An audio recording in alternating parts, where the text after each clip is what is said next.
Questa mostra si intitola Si ignorano i motivi del gesto. Il titolo è fondamentale, determinante rispetto a quello che è il metodo della mostra, come lo è anche assolutamente lo spazio.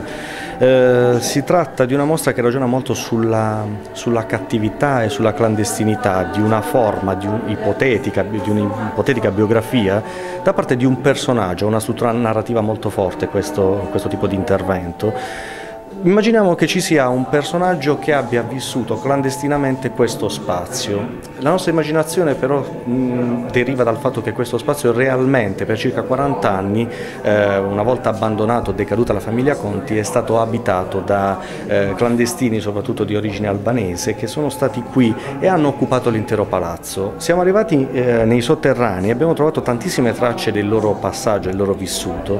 È uno spazio che si contamina anche dalla presenza di elementi di fine Ottocento, il carbone, le caldaie a carbone, le cisterne di amianto, e quindi queste temporalità si sommano. A queste si uniscono gli interventi degli artisti, che sono tutte installazioni site specifiche, che cercano di ricostruire questa ipotetica biografia. E questo perché? Perché l'arte contemporanea possa essere fortemente pervasiva nei confronti di quello che è un'ipotesi biografica, a parte quindi del vissuto, da parte del singolo soggetto, e nel momento in cui accade una cosa del genere ogni artista è come se vivesse direttamente dentro di questo spazio.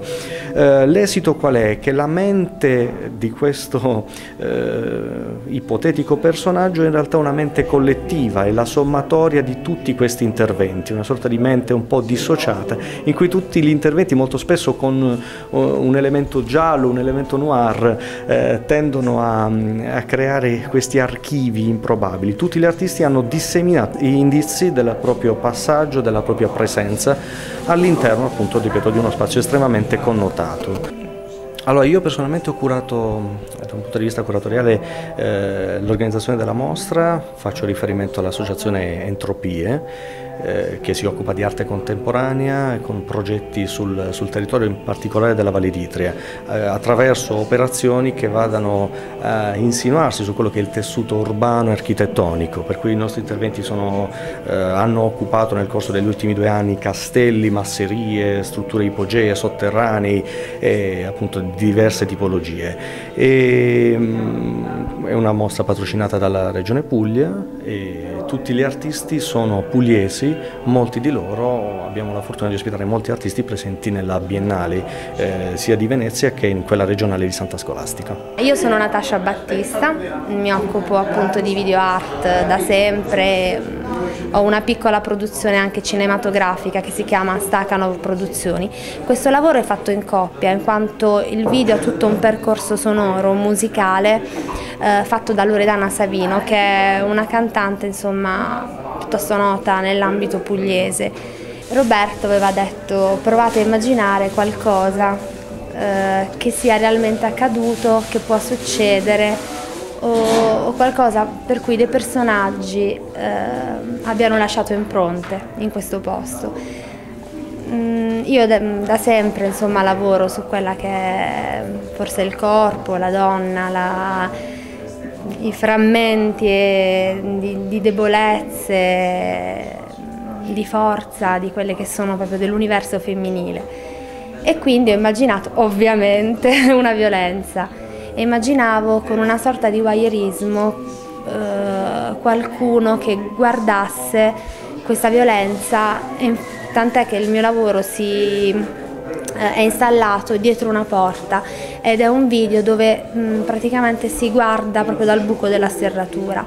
Immaginavo questa violenza consumata in questa casa.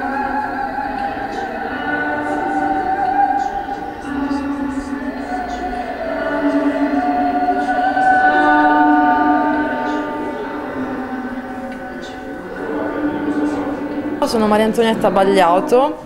Il lavoro che io ho pensato è diciamo, di riattualizzare delle fotografie d'epoca di Locorotondo, facendole rivivere con i 16 artisti che in questo momento stanno rivivendo nel presente questo spazio, quindi praticamente è stato un lavoro di ricerca di immagini storiche in bianco e nero e poi ho trovato tutte le immagini dei volti degli artisti da poi diciamo incollare un po' come se questo personaggio che sta vivendo adesso in questo spazio diciamo è confusa la realtà con la finzione, però allo stesso tempo il messaggio è proprio una confusione del tempo, quindi diciamo è un lavoro molto ironico dove si ricostruiscono identità inesistenti, però l'identità poi è legata dalla fisionomia di ciascuno e quindi ognuno poi può continuarla come vuole.